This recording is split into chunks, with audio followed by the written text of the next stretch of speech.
안녕하십니까. 전북권 뉴스입니다. 주말인 오늘 도내 곳곳이 반가운 얼굴을 드러낸 봄꽃들로 무척이나 화사해진 느낌입니다. 지난 한 주 동안 때 아닌 폭설과 추위에 지친 시민들은 모처럼 꽃놀이를 즐기며 주말의 여유를 만끽했습니다. 한범수 기자입니다. 지리산자락에 안긴 마을 곳곳이 활짝 핀 봄꽃들로 노랗게 물들었습니다. 겨우내 살을 내는 추위를 견뎌온 산수유가 꽃을 피워 앙증맞은 표정으로 상춘객을 맞이합니다. 포근한 봄바람에 취한 사람들은 꽃나무 사이사이를 한가로이 거닐며 소중한 추억을 두 눈 가득 담아갑니다. 노란 봄빛을 놀이터 삼은 아이들의 모습에 부모들은 일상의 피로를 훌훌 털어냅니다. 오늘 오랜만에 가족들하고 나왔는데 날씨도 좋고 한적하고 또 마을 주민들이 너무 신경을 써주신 것 같아서 너무 좋습니다. 삭막하기만 하던 도심에도 어느새 봄 소식이 찾아왔습니다. 여느 때보다 길고 매서웠던 겨울이 지겨웠던지 벌써부터 흐드러지게 핀 벚꽃은 나들이객의 마음을 더욱 설레게 만듭니다. 와서 보니까 봄꽃도 생각보다 좀 빨리 핀 것 같고 사람들 표정도 너무 좋고 저희도 기분이 좀 새롭고 매우 좋습니다. 주말인 오늘 전라북도는 남원과 전주의 낮 기온이 17도 안팎으로 오르는 등 대부분 지역이 완연한 봄 날씨를 보였습니다. 기상청에 따르면 당분간 꽃샘추위 없이 포근한 날씨가 이어지겠으며 4월 초순쯤 도내 전역에 벚꽃이 만개해 봄의 절정을 만끽할 수 있을 것으로 전망됩니다.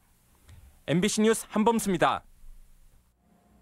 송하진 도지사와 김춘진 예비 후보가 민주당 도지사 후보 공천을 놓고 치열한 경쟁을 벌일 전망입니다. 더불어민주당은 오늘 광역단체장 후보 공천 신청을 마감한 결과 송하진 현 전북도지사와 김춘진 전 민주당 전북도당 위원장 등 2명이 전북도지사 후보 공천을 신청했다고 밝혔습니다. 민주당은 다음 달 초 이들 신청자에 대한 면접과 여론조사를 진행한 뒤 모바일 경선 또는 단수 후보 추천으로 22일까지 공천자를 확정할 계획입니다. 시민사회가 요구했던 4인 선거구 확대 요구가 불발에 그쳤습니다.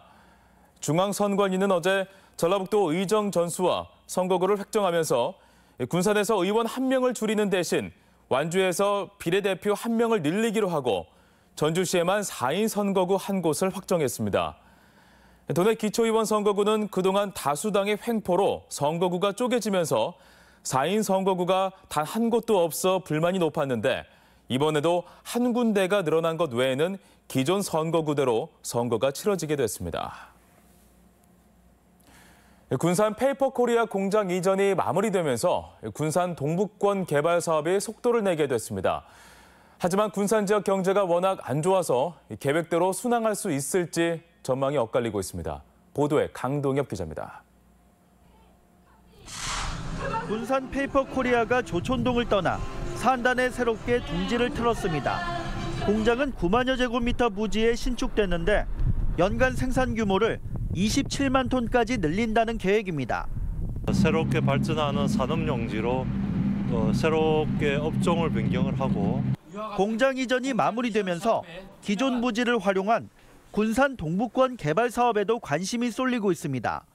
1단계 사업으로 올해 아파트 단지 2곳에 2천여 세대가 입주 예정이고 다음 달에는 대형 쇼핑몰이 문을 열 계획입니다.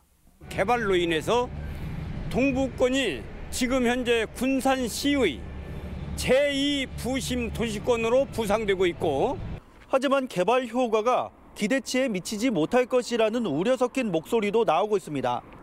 조선소에 이어 GM 공장까지 가동이 중단되면서 군산 경제가 최악으로 치닫고 있기 때문입니다. 주변에 있는 애들조차도 타 지역으로 가야겠다고 군산에 비전이 너무 안 보인다. 아무래도 저한테도 거기서 계속 부문할 거냐고 하는데요. 개발이 타 지역의 인구 유입보다 군산 내부의 인구 이동에 그치게 될 것이라는 전망도 있습니다. 다른 탐권들이 지금 침몰하고 있잖아요.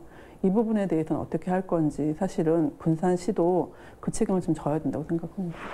군산 동북권 개발이 주변 상권을 위축시키거나 장밋빛 청사진에 그치지 않도록 대책이 필요하다는 게 시민들의 반응입니다. MBC 뉴스 강동엽입니다. 전북 혁신도시와 에코시티 등 신도시에 주민 편익시설이 확대됩니다. 전주시는 내년까지 출판문화산업진흥원 부근에 복합체육시설을 건립하고 2020년까지 학교와 학원이 밀집된 장동에 장난감 도서관 등 3,800제곱미터 규모의 키즈 복합문화센터를 조성합니다.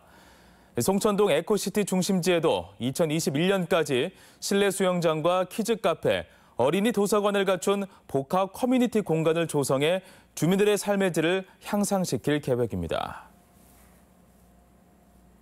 남원 관광지에 모노레일을 설치하는 계획이 추진됩니다. 전주시는 광안루원과 춘향 테마파크, 한파우 유원지 등을 연결하는 2.3km의 모노레일을 설치해 관광객들의 이동 편의성을 높이는 사업을 검토하고 있다고 밝혔습니다. 남원시는 최근 주민설명회를 갖는 한편 개발 여건과 수요 등을 조사하는 타당성 검토 용역을 진행하고 있습니다. 군산 말도에서 방축도를 잇는 인도교가 건설됩니다. 군산시는 사람이 거주하는 섬인 말도에서 보농도, 명도를 거쳐 광대도와 방축도까지 연결되는 총 연장 1.3km의 인도교를 오는 2022년까지 완공하기로 했습니다. 이와 함께 말도부터 방축도에 이르는 트레킹 코스 14km도 개발해 관광 명소로 가꾼다는 계획입니다.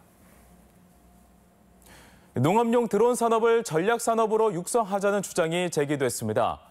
도의회 최영일 의원은 농업용 드론이 노동력 절감과 농업 효율 증대에 도움이 크지만 전라북도는 다른 지자체에 비해 드론 산업에 대한 지원이 적고 쌀농사에만 한정하는 문제가 있다고 지적했습니다.